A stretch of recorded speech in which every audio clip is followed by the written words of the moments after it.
Well, welcome back to Doctrine Forensics. Today I want to cover a topic that seems to be creeping up.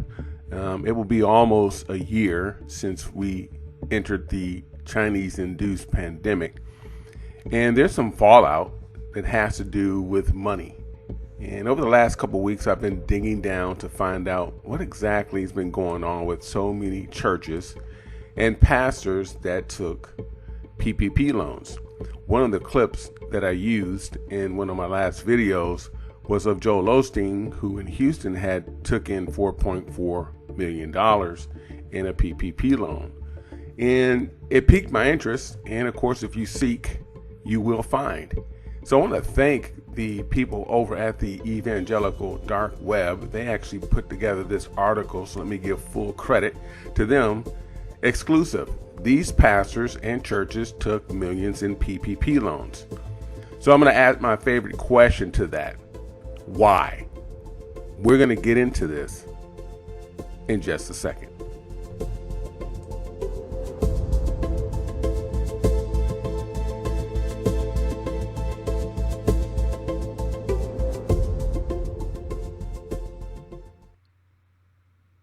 Let's get into this article review. Joel Osteen landed in hot water when the Houston Chronicle broke the story that Lakewood Church had indeed accepted payroll payment protection loans under the Small Business Administration's allocation for nonprofit organizations to benefit from this lockdown relief program, which he previously denied. But Joel was far from the only pastor, and Lakewood Church was far from the only church to have received these forgivable loans. In fact, Lakewood Church's $4.4 million haul was not even the largest.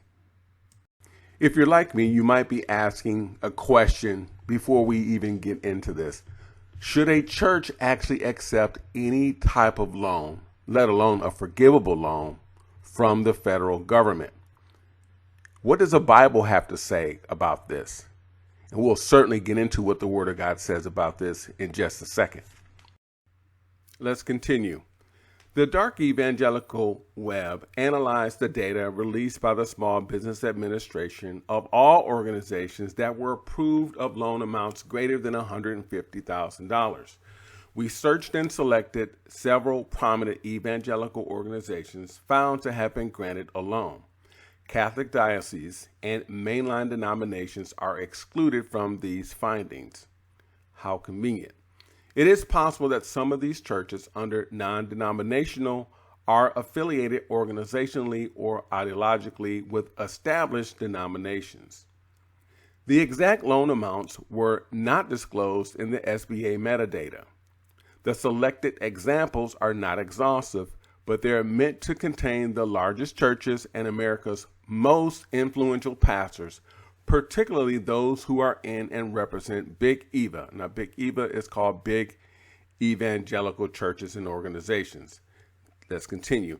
And teachers and churches that readers have requested more research on. These results contain churches, seminaries, faith-based media outlets, and ministries. Blatant heretical movements are labeled, but this is categorization is not universally applied to organizations theologically aligned to these movements for the brevity of the research. The results. The organizations synonymous with Big EVA, such as the Gospel Coalition, 9 Marks, and programs under the cooperative program of the Southern Baptist Convention, all have forgivable loans. Tim Keller's The Gospel Coalition received up to $1 million, while his church, Redeemer Presbyterian Church of New York City, received up to $5 million. Mark Deaver's 9 Marks and his church, Capitol Hill Baptist Church, received up to $350,000. The SBC's Ethics and Religious Liberty Commission, helmed by Russell Moore, received up to $1 million. 5 of the 6 Southern Baptist seminaries, SBTS being the outliner, received loans ranging from $1 million to $5 million. Southern Baptists were very partial to accepting forgivable loans. The SBC president, J.D. Greer, Summit Church received between $2 and $5 million. Now, Greer is certainly not alone. Receiving between $2 and $5 million includes Harvest Christian Fellowship, pastored by Greg Laurie, Shadow Mountain Community Church, pastored by David Jeremiah, Elevation Church, pastored by Stephen Furtick, First Baptist Church Houston, pastored by Greg Mattei, New Spring Church as well. Now, receiving between $1 million and $2 million were Green Acres Baptist Church, pastored by David Dykes, McLean Bible Church, pastored by David Platt, First Baptist Church Orlando, pastored by David Youth, Fellowship Church, pastored by Ed Young Jr., and Thomas Rowe Baptist Church, pastored by Jonathan Faldwell. The biggest halls range between $5 and $10 million. Life Church, pastored by Craig Rochelle, Willow Creek Community Church, David Dumet, Joyce Meyer Ministries, all hauled in over $5 million each, and the separate Willow Creek Association received an additional $1 to $2 million. Now, one would think that prosperity gospel would be all over forgivable loans. However, Joel Osteen and Joyce Myers are the outliers. Hillsong's various LLC all received somewhere between $150,000 and $1 million. Vu's Church, pastored by Rich Wilkerson Jr., and Transformation Church, pastored by Michael Todd, both received under $1 million. Now, this could be that several prosperity churches were not thoroughly identified, but the people like Creflo Dollar, Paula White, John Gray, obvious figures were conspicuously absent. Now, other notable absences include Rick Warren, who is the only SBC church of comparable size not to take the money, and Andy Stanley. Churches of the Highland, one of the largest churches in the country, did not directly take money. However, the Association of Related Churches, the ARC Churches, which was formed by its pastor, Chris Hodges, did take somewhere between $350,000 and $1 million. So beloved celebrity pastors were quick to get this money. John MacArthur double-dipped with Grace Community Church, and he received between $1 and $2 million, while the Master's Seminary received $5 to $10 million. Master's Seminary received their approval on August the 8th, a late outlier. John Piper's Bethlehem's College and Seminary received up to $1 million. Church Home, featuring Judah Smith, received up to $2 million. Levi Lesko's Fresh Life Church received up to $1 million. Oak Cliff Bible Fellowship, pastored by Tony Evans, received between $2 and $5 million. Max Lucado's Oak Hills Church received between $1 and $2 million. And then the Potter's House, T.D. Jakes' church, received up to $1 million. Now, one consistent finding was charismatic churches were far less to take out loans than SBC or Southern Baptist churches. Bethel Reading did not take out the loan, but Bethel Music and Bethel School of Technology each took up to $350,000. Other New Apostolic Reformation churches also received money. So you'll see here that there's some charts, and I'm going to leave a link below to this article because I'm still studying these charts. And there's also some links to the Big Eva PPP downloads, as well as the metadata from the SBA. So I'm going to keep reading this article. We're almost done here. The overwhelming majority of these forgivable loans were processed in April, which means that these organizations were quick to apply for bailout. This could signify panic and a lack of faith. So Dave Ramsey pointed out in April that churches should steer clear of these forgivable loans from the government because the terms of the conditions of these loans is subject to change, especially during the election year. Now, taking government money has long been feared to have impacted the ministry of churches, particularly that they will become more palatable to the masses. Dave Ramsey pointed this out as well, and he made a really good point.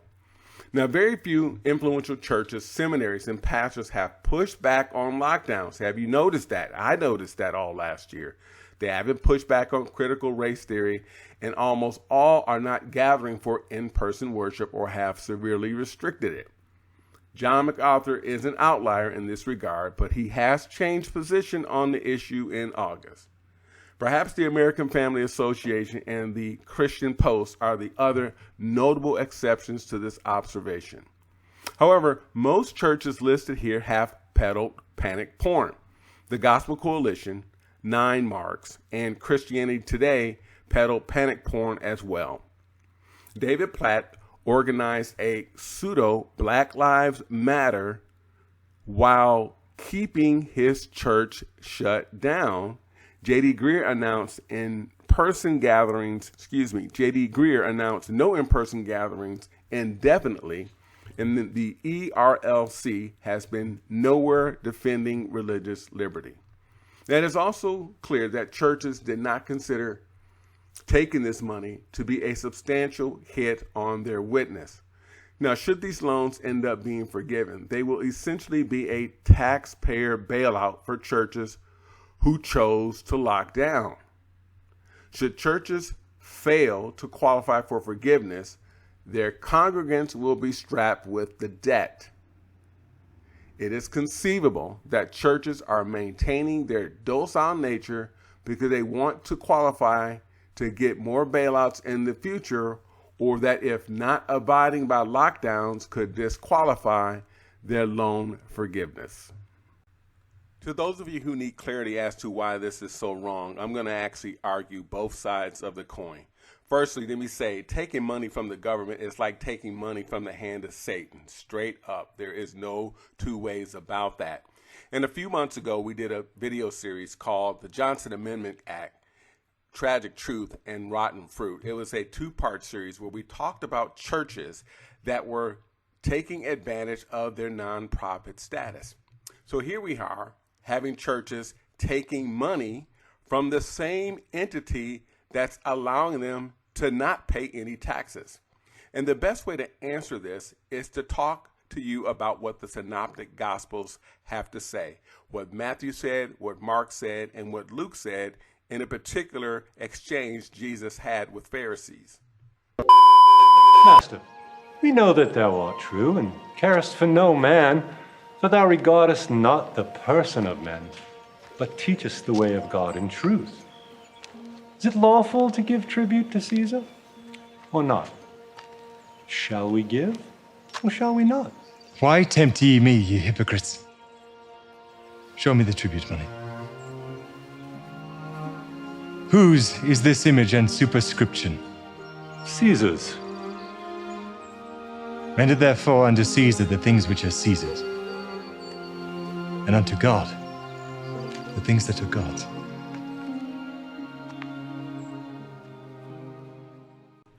All 3 synoptic gospels state that hostile questioners tried to trap Jesus into taking an explicit and dangerous stand on whether Jews should or should not pay taxes to the Roman authorities.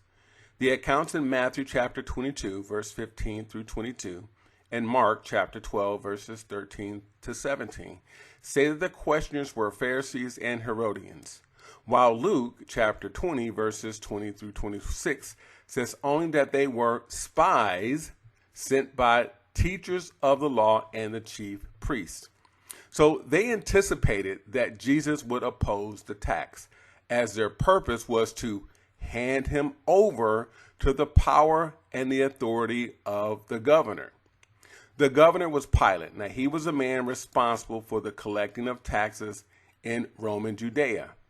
Initially, the questioners flattered Jesus by praising his integrity, his impartiality, and devotion to truth. Then they asked him whether or not it was right for Jews to pay the taxes demanded by Caesar's. And in the Gospel of Mark, the additional provocation question is asked, should we pay or shouldn't we? Jesus responded, and he called them hypocrites. And then he asked one of them to produce a Roman coin that would be suitable for paying Caesar's tax. One of them showed him a Roman coin, and he asked them whose head and inscription were on it. They answered Caesar's.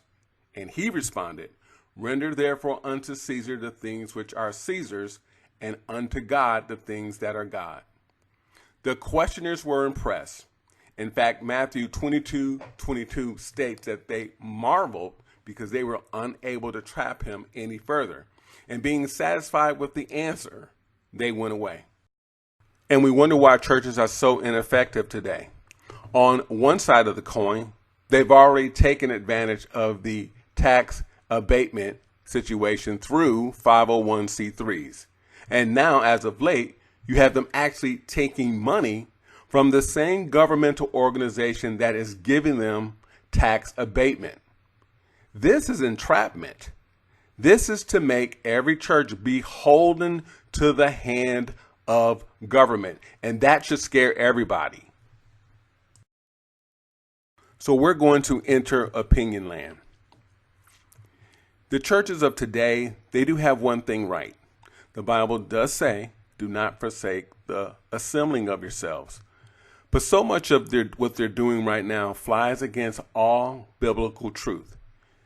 The church here in modern times is merely a construct. We meet in buildings that are beautiful.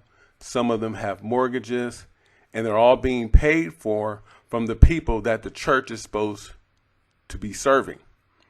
So whatever happened to the church giving to the poor, taking care of the widows and the orphans and those that are downtrodden, those that are in prison? These same poor people drag themselves into a church. Mind you, most of them are already poor.